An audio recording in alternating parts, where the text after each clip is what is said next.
بس. طيب ايه بقى من الحاجات الفلكلوريه اللي انت يعني معتز بيها قوي وبتحبها جدا، وعلى بالك على طول؟ حاجه كده بتتلعب من مقام النهاوند، هي المزيكا دي طول ايوه الوقت. ادينا من مقام النهاوند ده.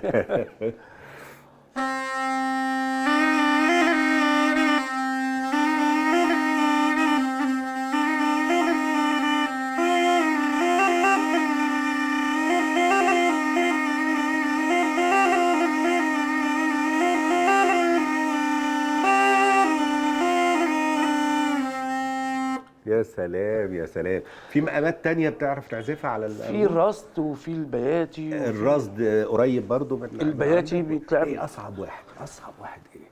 آم، اصعب حاجه الارغول ما بيعرفش يعني، عشان تعملها لازم تبقى في حاله استعداد كبيره يعني، ولا كله سهل بالنسبه لك؟ يعني كله سهل. طالما انت يعني طيب خلاص طالما فنتحدى يعني. طالما طب ناخد ايه، نعمل ايه؟ ممكن نعزف نلعب إيه؟ حاجه بياتي كده. اعزف لي حاجه من الفلكلور. ايه الفلكلور اللي ودننا هقوله متعوده لك. عليه؟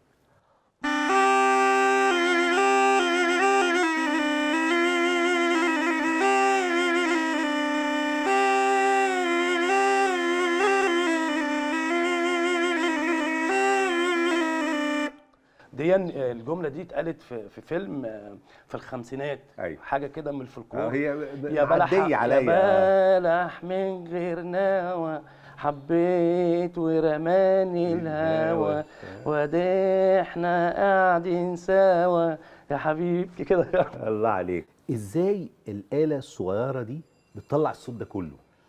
بصراحة يعني عشان في واحده ماسكه طول الوقت بدل. ها. البدال ده اللي هو مثلا دو، بنفترض ان دو، فالدو ده ثابت، وكمان هي مستمره ان انا لازم أيوة. اكون بقلب نفس طول الوقت. يعني عارف القربة؟ ايوه في قربة. في هربة جوه. بقلب النفس من هنا من جوه ومستمره. يعني مهما كانت المقطوعة قد ايه، 30 ثانية، دقيقة، دقيقتين، انت لا. اقصى حاجة ممكن تعزفها قد ايه؟ لا، في حاجات كنا بنشتغلها مثلا 12 دقيقه. مشاريع متواصلة؟ اه لا بتهزر. للتحميله. في حاجه اسمها التحميله. دي في الموسيقى الشعبيه. فكل واحد بيقسم في يعني الربابه بتقسم، الكوله بتقسم. يريحك. لا، الارغول طول الوقت مستمر مصاحبهم. 12 دقيقة؟ 12 دقيقة بتقلب متواصله في القربة. متواصله. ايوه لا ده صعب. ايوه. لا ده مش صعب ولا حاجه. صعبة مش صعبة صعب. والله. مش صعب. مع التمارين لازم يبقى في تمارين.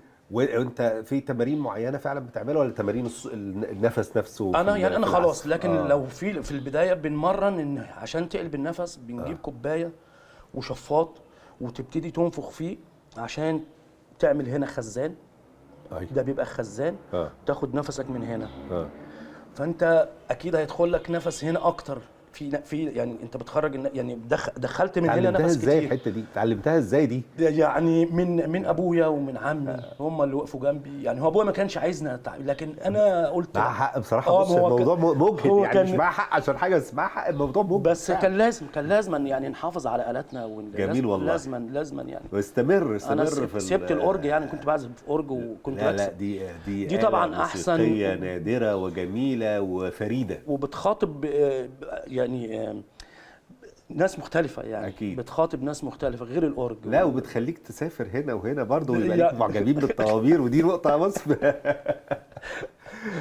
عايز اسألك على حاجة تانية بقى. رمضان يعني لما احس كده ان ايه، رمضان دايما مرتبط عندي بالقانون، بالعود.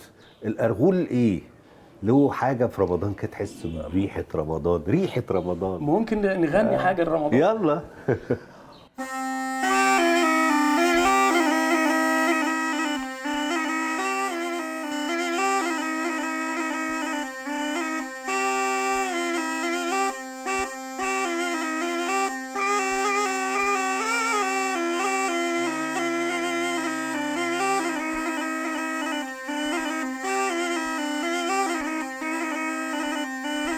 الله عليك، الله ينور عليك. لا استمر وانشر لنا الآلة الجميلة المصرية القديمة دي، ننشرها في كل مكان في مصر. والله يعني أنا كان نفسي إن احنا ننشرها من زمان، لازم لكن نبدأ. نشرناها بره أكتر. يعني المهتمين بيها أكتر الغرب.